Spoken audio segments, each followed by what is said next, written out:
시청자 여러분 안녕하십니까? VOA 모닝뉴스 시작합니다. 북한의 이딴 무력 도발에 대한 책임을 지고 비난받아야 할 나라는 북한이라고 미국 국무부가 지적했습니다. 국무부는 또 한국 정부가 안보리 북한 규탄 성명에 불참한 것과 관련해서는 미한일 삼각공조가 중요하다는 입장을 밝혔습니다. 첫 소식 조은정 기자가 보도합니다. 네드 프라이스 미국 국무부 대변인은 7일 정례 브리핑에서 중국이 유엔 안보리 회의에서 북한의 이딴 미사일 발사를 미국의 탓으로 돌리면서 미국이 유연성을 더 보여야 한다고 말한 데 대해 북한의 도발과 관련해 비난받고 책임져야 할 유일한 대상은 북한이라는 점을 분명히 하며 중국의 주장을 일축했습니다. Look, if you want to assign responsibility for the DPRK's provocations, for the potential threats to international peace and security we've seen emanate from the DPRK. The only party that deserves blame, the only party that can be assigned culpability is the DPRK. 프라이스 대변인은 그러나 북한과의 관여 의지를 거듭 밝혔습니다. 북한에 대해 적대적 의도가 없다는 점과 대화와 외교로 관여하고 싶다는 점을 매우 분명히 밝혀왔다는 것입니다. We have made very clear that we have no hostile intent towards the DPRK. We have made very clear that we wish to engage in dialogue and diplomacy. We have made very clear that we believe that only through dialogue and diplomacy can we most effectively achieve what, again, is our overriding policy objective, and that's the complete denuclearization of the Korean Peninsula. 프라이스 대변인은 이어 북한에 대한 미국 정부의 궁극적 도구 역시 외교라며 바이든 행정부의 대북 전략은 이전 정부들과는 다르고 외교와 대화를 통해 한반도의 완전한 비핵화를 향한 점진적 진전을 내길 기대하고 있다고 말했습니다. 그러면서 북한에서 대화 의지를 가진 상대를 아직 찾지 못했지만 북한의 실질적 관여가 없는 상황에서도 일본과 한국은 물론 인도태평양 영내와 전 세계 동맹 파트너들과 긴밀히 조율하고 있다고 밝혔습니다. 프라이스 대변인은 또 한국 정부가 안보리 규탄 성명 불참과 대북 인권 결의안 공동제안국에 연속적으로 불참한 데 대해서는 미한일 삼각공조의 중요성을 거듭 강조했습니다. Since the start of this administration, we have been investing heavily in our alliances and partnerships around the globe, and of course that includes in the Indo-Pacific. There are a number of shared challenges and shared opportunities we have with our allies in the Indo-Pacific, of course our treaty allies, Japan and the ROK. Among them, and among those challenges are the DPRK. Maybe certainly is one of the more pressing challenges we have with those allies. 그러면서 북한이 영내 미국인들과 파병된 미군에 잠재적으로 제기하는 위협뿐 아니라 조약 동맹인 일본, 한국에 제기하는 위협 때문에 미국은 이 문제를 매우 심각하게 여기고 있으며 일본과 한국도 마찬가지인 것으로 알고 있다고 밝혔습니다. VOA 뉴스 조은정입니다. 유엔 안전보장이사회에서 2월 의장국인 러시아가 제재 문제를 놓고 공개로 회의를 진행했는데 이 자리에서 미국과 중국, 러시아가 정면으로 부딪혔습니다. 린다 토머스 그린필드 유엔 주재 미국 대사는 북한의 인도적 위기가 국제사회 제재가 아닌 북한 정권의 비인도적 행위에 따른 결과라는 점을 거듭 분명히 밝히면서 제재가 북한 주민들에게 의도치 않은 결과를 내고 있다는 중국과 러시아 등의 주장을 정면으로 반박했습니다. 함지하 기자의 보도입니다. 린다 토머스 그린필드 유엔 주재 미국 대사는 7일 제재와 인도적 영향을 주제로 열린 유엔 안보리 회의에서 제재는 국제사회의 평화와 안보에 대한 위협을 억제하고 해결하는 데 필수적인 도구가 될 수 있다며 구체적으로 북한 정권을 사례로 제시했습니다. 제재는 북한의 불법 대량 살상 무기 WMD와 탄도미사일 프로그램의 특정 역량 개발을 지연시켰다고 밝히고 북한의 인도적 위기 상황은 북한이 자초한 것이라면서 제재가 북한의 인도적 위기를 초래한다는 일각의 주장을 일축했습니다.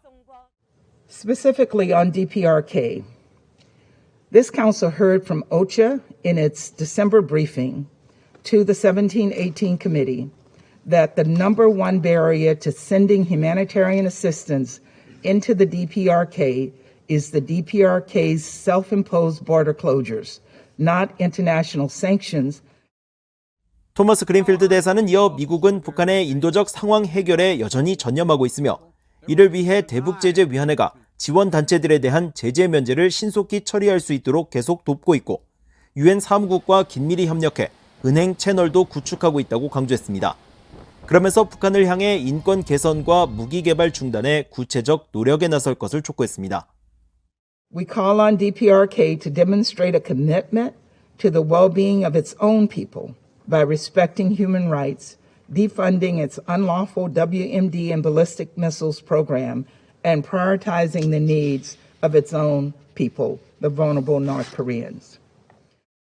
제재 대상국들의 인도주의와 사회 경제에 미치는 부정적 영향 등을 막는 데 초점이 맞춰진 이날 회의는 2월 안보리 의장국인 러시아의 주도로 열렸습니다. 장주인 유엔 주재 중국 대사는 농기계와 의료장비, 수도관 등 인도적 품목의 대북 수출이 크게 제한됐다며 북한 주민들이 제재로 인해 의도하지 않은 피해를 입고 있다고 주장했습니다. 하지만 장주인 대사가 언급한 품목들은 유엔 아동기금, 유니세프 등 국제기구들의 이미 반입 허가를 받은 품목들이고 단지 북한의 국경 봉쇄가 장기화되면서 북한 내 운송이 이뤄지지 못하고 있는 상황입니다. 이날 회의에 참석한 로즈마리 디칼로 유엔 정무 평화구축국 사무차장도 2017년 이후 대북제재 면제 요청 100건 가운데 85건을 승인했다고 밝혔습니다. 디칼로 사무차장은 또 신종 코로나 바이러스 대유행병으로 인한 물류 문제를 고려해 승인 기간 연장도 허가했다면서 제재가 북한의 민생에 어려움을 끼친다는 주장에 대해 반박했습니다. VOA 뉴스 함자입니다. 북한이 북중 국경 지역에 대륙간 탄도미사일 ICBM을 발사할 수 있는 비밀기지를 운용 중인 것으로 보인다고 미국의 민간 연구단체가 지적했습니다. 미국의 민간 연구단체인 전략국제문제연구소 CSIS의 북한 전문 사이트 분단을 넘어서는 7일 민간 위성 사진을 분석한 자료를 공개하고 북한이 북중 국경에서 약 25km 떨어진 자강도 화평군 회중리에 그동안 외부에 공개된 적이 없는 미사일 기지를 운용 중이며 ICBM을 발사할 수 있는 연대급 부대가 주둔 가능한 지하시설과 주택 등이 갖춰져 있다고 전했습니다. 또 운용본부와 보안시설을 비롯해 농업지원 등 6개 활동 공간으로 구성돼 있고 탄도미사일과 이동식 발사 차량, 이동식 미사일 거치대를 수용할 공간도 확인됐다면서 이 기지가 실제 운영 또 유지되고 있을 뿐 아니라 기지 시설에 대한 소규모 개발도 계속 이루어지고 있다고 전했습니다. 보고서는 회중리 미사일 기지가 지난 1990년대 후반에 공사를 시작했고 가장 최근에 완공된 기지 중 하나라면서 이곳이 북한의 장거리 미사일을 운용하는 전략군 기지로 활용되고 있으며 이는 북한의 ICBM 개발과 배치 연계성을 시사하는 것이라고 평가했습니다. 북한이 새해 들어 7차례에 걸쳐 탄도미사일 도발을 이어가고 있는 가운데 미국 국방부가 한반도 상공에서 펼쳐진 미국 공군의 전투기 공중 급유 훈련 장면을 이례적으로 공개했습니다. 미국 국방부는 최근 웹사이트에 지난 2일 한국 경기도 오산 공군기지의 인근 상공에서 전투훈련 중 미국 공군의 KC-135 공중급유기가 F-16 전투기에 공중급유하는 모습이 담긴 사진을 공개했습니다. 이 사진은 북한이 지난달 30일 중거리 탄도미사일 화성 12형을 발사한 지 사흘 만에 촬영된 것으로 미군이 한반도 상공에서 이루어진 훈련 장면을 공개한 것은 매우 이례적이며 우회적인 대북 경고 메시지로 해석된다고 연합뉴스 등 한국 언론들이 전문가를 인용해 보도했습니다. 한편 주한미군 사령부도 8일 사회연결망 서비스 페이스북을 통해 폴 라카메라 주한미군 사령관이 지난 4일 미군 제8 전투비행단을 시찰한 사진을 공개하고 북한의 해안포나 또 장사정포를 타격할 수 있는 합동 정밀 직격탄과 공대공 미사일의 전투기 장착 장면을 공개했습니다. 바이든 행정부가 북한과의 공개적 관여 노력에 대한 실질적 내용물을 제시하지 않으면서 미국과 한국 사이의 공조를 강조하는 것은 북한 문제에 대한 양국 간 이견 표출을 막기 위한 것이라는 분석을 미국 의회 조사국이 소개했습니다. 이조은 기자의 보도입니다. 미국 의회조사국은 최근 갱신한 대북 외교 현황 보고서에서 바이든 행정부의 대북 접근 방식이 지나치게 수동적이라는 일각의 분석을 소개했습니다. 미국 관리들은 줄곧 북한과 조건 없는 만남을 제안했고 공은 북한에 있다는 말을 해왔다는 겁니다. 보고서는 그러면서 일각의 이런 분석은 바이든 행정부가 대북 관여를 위한 실질적인 노력보단 대북 정책에 대한 미국과 한국 간 이견이 표면화되는 것을 방지하기 위해 한국과의 공조를 강조하고 있다는 것이라고 지적했습니다. 보고서는 또 북한의 김정은 국무위원장이 가까운 시일 내에 핵과 장거리 탄도미사일 실험에 대한 일방적인 유예 조치, 즉 모라토리엄을 파기할 것이라는 분석이 많다고 강조했습니다. 특히 북한은 단거리와 중거리 탄도미사일 실험을 재개하면서 올해 초 무려 7번의 시험 발사를 강행했다며 북한은 계속 군사력을 향상하고 전 세계에서 사이버 공격을 수행하고 있다고 분석했습니다. 또 북한은 2019년 5월부터 10여 차례 단거리 탄도미사일 시험 발사를 단행하면서 미사일의 안정성과 정확성을 향상하고 영내 미사일 방어 체계를 격퇴할 수 있는 능력을 향상하고 있으며 2021년 1월 전술 핵무기 개발과 미사일의 다탄두 장착, 대륙간 탄도미사일 ICBM의 정확도 향상 계획도 밝혔다면서 이런 목표를 달성하려면 추가 실험이 필요할 것이라고 지적했습니다. 보고서는 또 미국이 지난달 북한 국적자 5명을 무기 확산과 관련한 제재 대상으로 지정했고 북한은 이에 대응해 정치국 회의를 열고 미국에 대한 신뢰 구축 조치의 전면 재고를 지시한 점을 언급했습니다. 그러면서 북한이 거론한 신뢰 구축 조치는 핵과 장거리 탄도미사일 실험에 대한 모라토리엄을 언급한 것일 수 있다고 평가했습니다.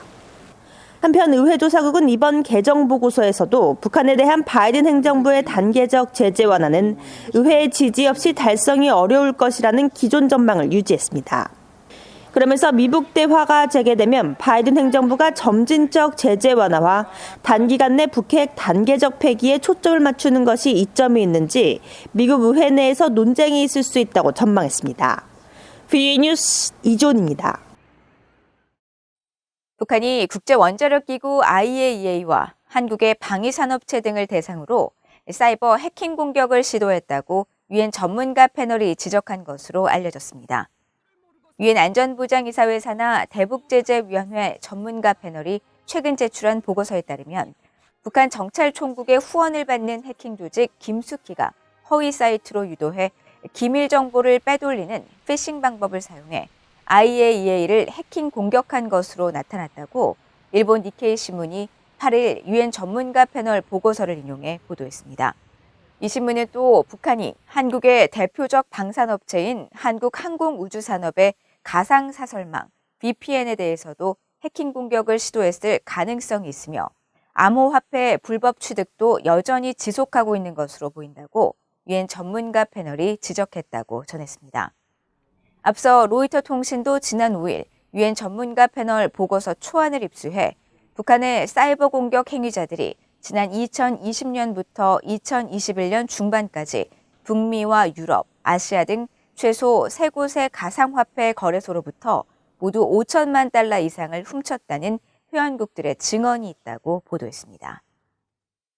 이상으로 VOA 모닝뉴스를 모두 마칩니다. 시청해주신 여러분 고맙습니다.